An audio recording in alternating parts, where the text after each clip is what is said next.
votação da reforma da Previdência adiada por falta de quórum. O FRN define retomada das aulas. CESAP informa que só tem soro antiveneno para os próximos 20 dias. Artesãos recebem orientações para manter seus negócios durante a pandemia. E Rio Grande do Norte tem a maior taxa de escolarização de jovens e adultos do Norte e Nordeste. Hoje é quinta-feira, 16 de julho de 2020. O TVU Notícias está no ar.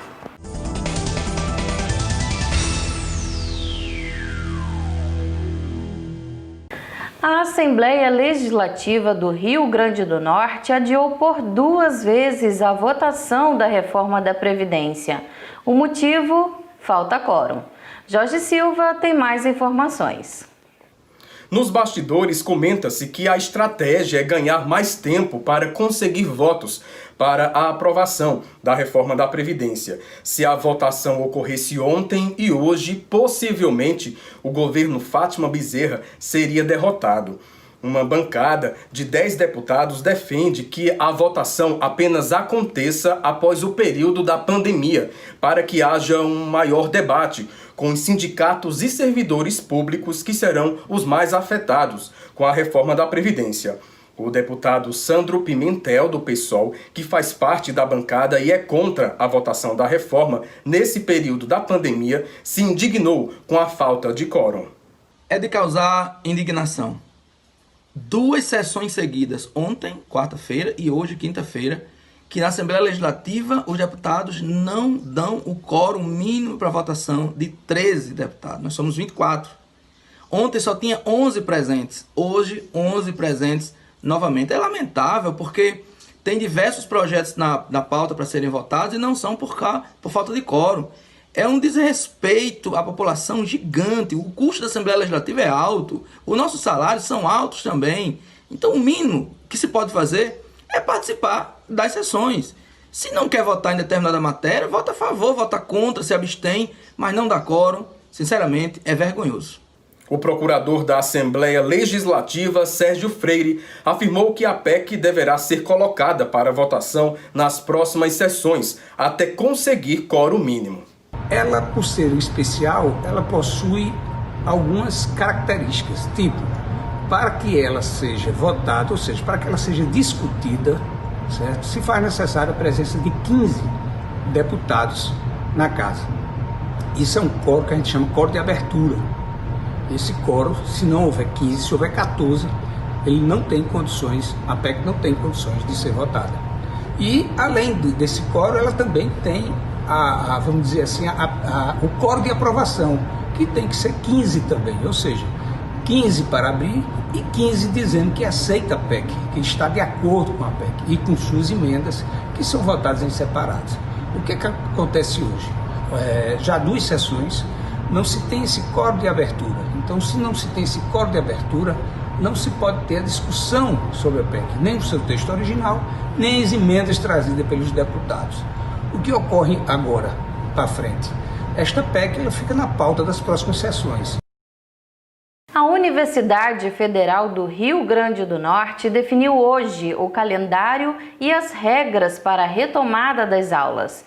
E Ano Flávio Maia traz os detalhes.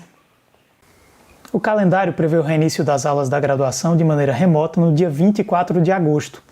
A decisão foi tomada no começo da tarde em reunião do Conselho de Ensino, Pesquisa e Extensão, onde também foram definidas as regras para o desenvolvimento das atividades. Os estudantes terão suas matrículas do primeiro semestre preservadas, mas terão prazo para adicionar novas disciplinas. Também há a possibilidade do cancelamento de turmas, caso não seja possível continuar com as atividades de maneira remota. Também serão suspensos quaisquer cancelamentos de curso, seja por abandono, fim do prazo de conclusão ou baixo rendimento do estudante. Os alunos em situação de vulnerabilidade social também terão acesso a um auxílio financeiro para aquisição ou troca de equipamentos, além de um plano de internet móvel para que possam acompanhar as aulas virtuais. As aulas do primeiro semestre da UFRN foram suspensas no dia 17 de março. Durante os meses de pandemia, a instituição ofereceu um semestre opcional de aulas, também remotas, que deve ser concluído agora no final de julho. Iano Flávio Maia para o TVU Notícias. A Secretaria de Saúde do Estado alerta para que a população adote medidas de prevenção e busque evitar acidentes com picadas de serpentes e outros animais peçonhentos. Isso porque a quantidade de soro antiveneno disponível no estado só deve ser suficiente para os próximos 20 dias.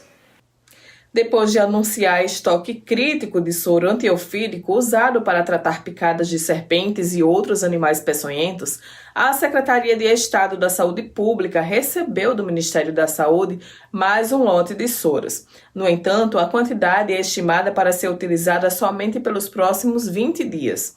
Por isso, a Secretaria de Saúde alerta para que a população continue as medidas de prevenção. Entre os meses de maio a agosto, nosso estado tem historicamente um aumento na quantidade de acidentes com serpentes. Então, mesmo tendo recebido um quantitativo de soros, essa quantidade de soros nunca é uma quantidade ideal para o mês. Então, a gente tem feito um controle nos estoques, a gente reduziu a quantidade de hospitais que administram esse soro para a gente ter um maior controle desses insumos e garantir que não falte para a população. A subcoordenadora de Vigilância Ambiental explica quais são os principais cuidados para a prevenção de acidentes com serpentes.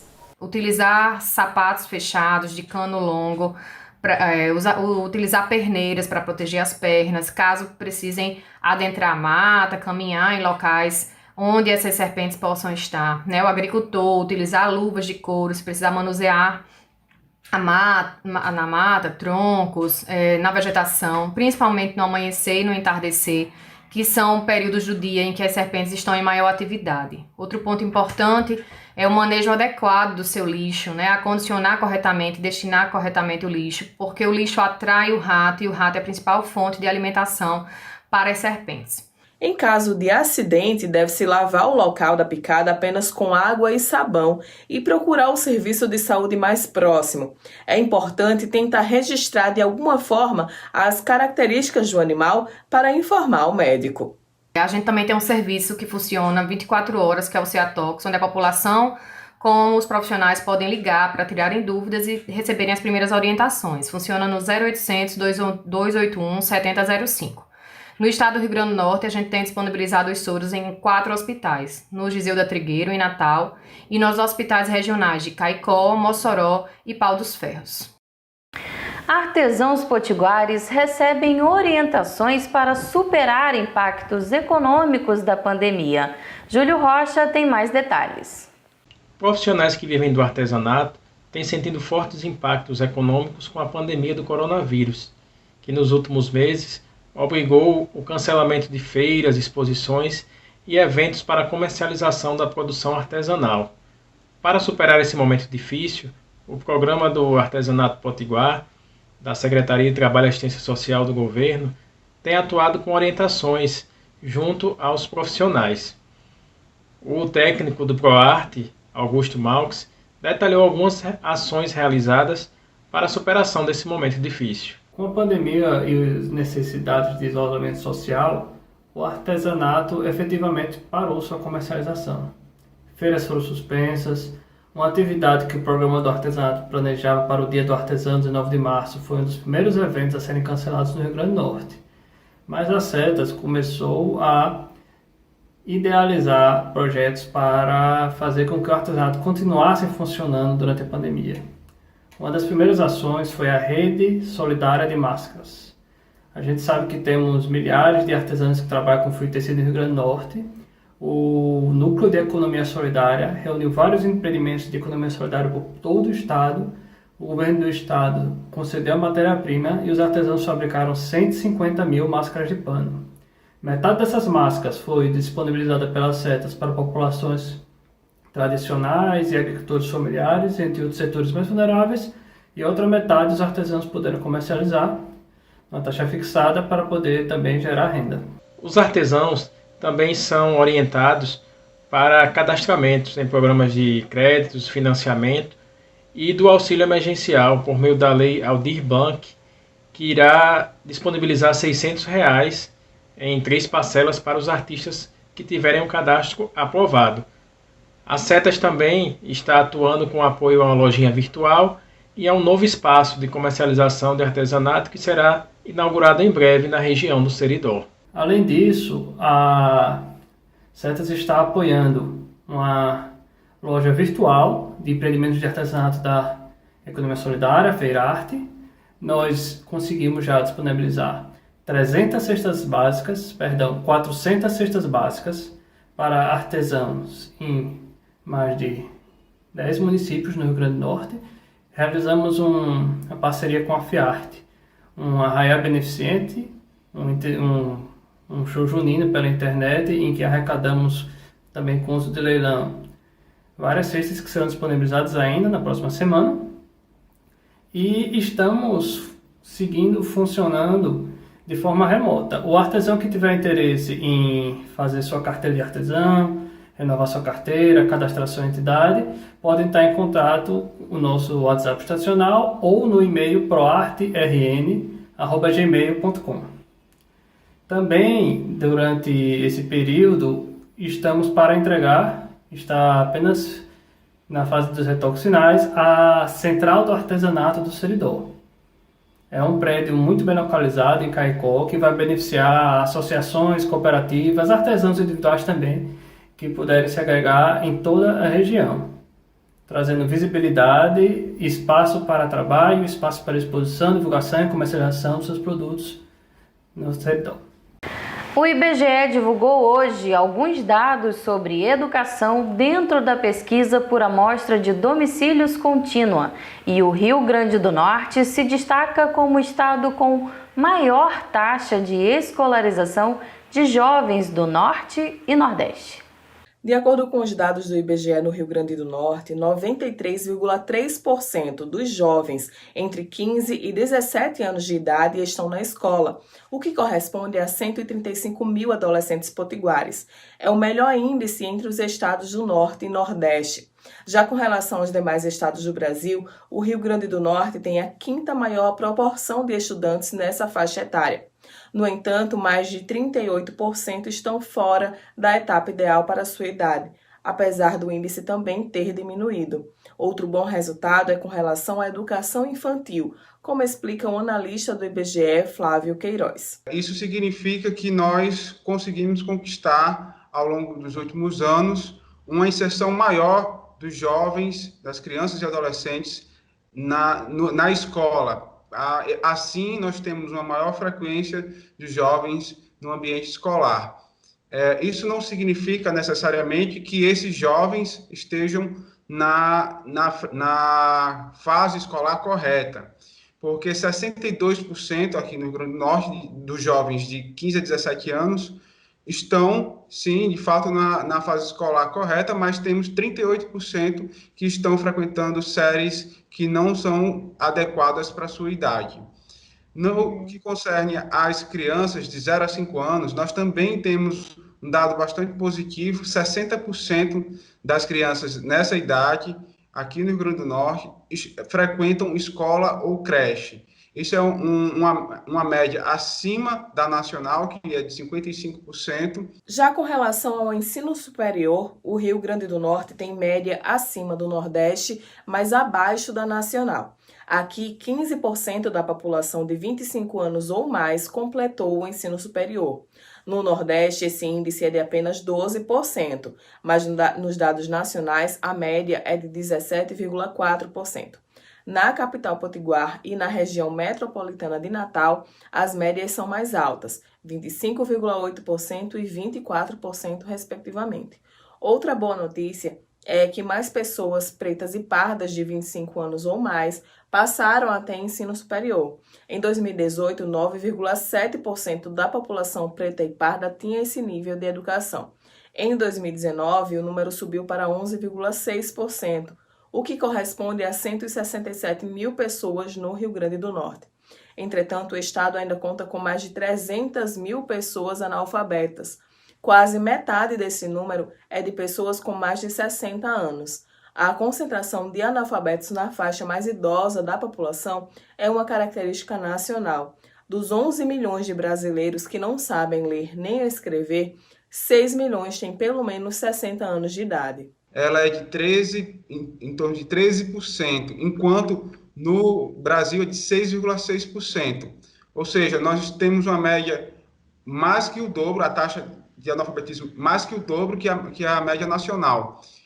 Isso é muito negativo para nós, mas tem um aspecto que a gente deve considerar. A taxa de analfabetismo ela não é elevada nos jovens. Como eu falei, os índices de escolarização dos jovens são bastante altos no Rio Grande do Norte.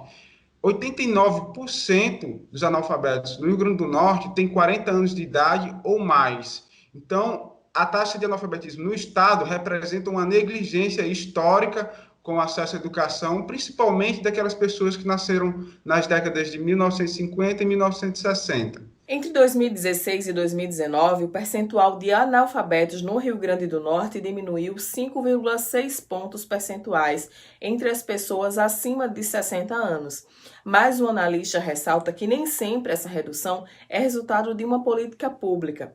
E ainda é grande a diferença entre brancos e pretos ou pardos, de acordo com o IBGE. Enquanto houve queda do analfabetismo entre os brancos, passando de 33,5% para 23%, a taxa entre pessoas pretas e pardas manteve-se estável em 39%. A leve redução que houve no percentual, na taxa de analfabetismo das pessoas de 60 anos ou mais, que mesmo assim continua altíssima no Rio Grande do Norte, de 33%, decorre de aspectos, por exemplo, como o envelhecimento da população, das pessoas que já são alfabetizadas, e até mesmo o falecimento daquelas pessoas de mais idade. Então, não necessariamente está vinculado a políticas públicas intensas de alfabetização. É necessário que tenhamos políticas públicas robustas de alfabetização de adultos para a gente superar essa taxa de alfabetização muito alta aqui no Rio Grande do Norte e no Nordeste. É importante também salientar que o Rio Grande do Norte, ele repercute uma realidade da região Nordeste, que concentra mais da metade dos analfabetos do Brasil. Startup oferece plataforma de estudos gratuita com foco no Enem. Júlio Rocha traz mais detalhes. No cenário de aulas suspensas em virtude da pandemia do novo coronavírus e com o Exame Nacional de Ensino Médio marcado para janeiro de 2021, os estudantes têm buscado alternativas para manter o foco na preparação para ingressar em uma universidade.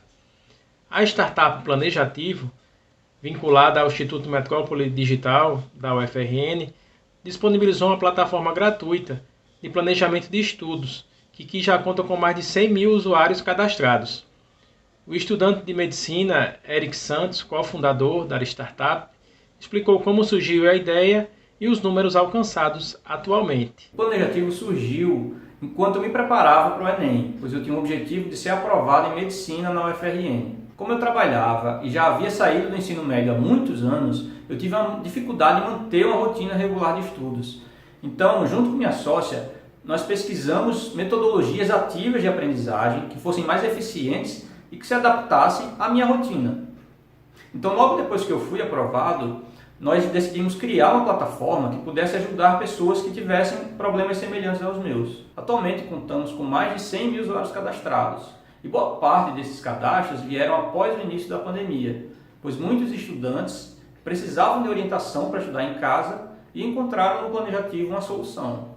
A estudante Marina Santos utiliza a plataforma para manter o foco na preparação para o seu primeiro Enem, onde tentará uma vaga em medicina, e detalhou como tem feito sua rotina de estudos. O método da plataforma é diferente de outras, e esse foco nas revisões tem me ajudado muito a fixar o conteúdo, principalmente nesse período de pandemia, porque mesmo que minha escola esteja tendo aula online, sempre ficam algumas dúvidas, algumas lacunas que eu consigo sanar com o Planejativo.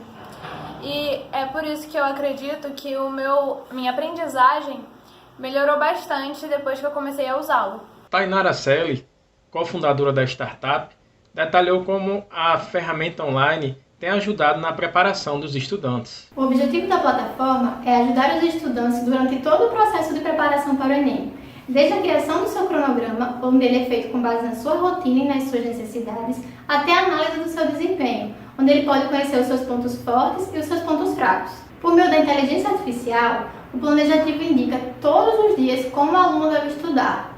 Ele indica o assunto, a técnica de estudo mais adequada e o tempo estimado para concluir a atividade.